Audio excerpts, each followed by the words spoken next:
पेश है हिंदी जबान में अपडेट।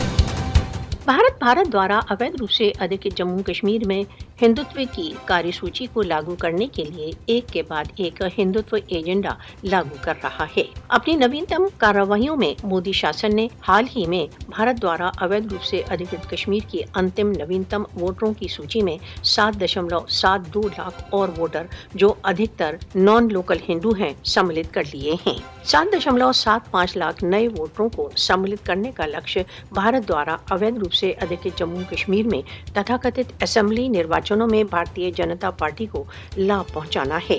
भारत द्वारा अवैध रूप से अधिकृत जम्मू कश्मीर में 7.72 लाख अधिक वोटरों का सम्मिलन कश्मीरी मुसलमानों को डिसएम्पावर करने का एक और प्रयत्न है। मोदी ने आर्टिकल 370 के बहिष्कार द्वारा कश्मीरी मुसलमानों को डिसएम्पावर करने की एक और बाधा समाप्त कर दी है। भारत द्वारा अवैध रूप से अधिकृत जम्मू कश्मीर में मोदी शासन ने पहले ही निर्वाचन क्षेत्रों के पुनः गठन द्वारा हिंदू बहुसंख्यक जम्मू को अधिक सीटें दे दी हैं। आरएसएस, बीजेपी मिलकर निर्वाचनों में धांधली द्वारा भारत द्वारा अवैध रूप से अधिकृत जम्मू कश्मीर में एक हिंदू मुख्य मंत्री की योजना बना रहे हैं। मुस्लिम बहुसंख्यक जम्मू कश्मीर में हिंदू मुख्यमंत्री की नियुक्ति हिंदुत्व बलों की देर से हार्दिक मनोकामना रही है।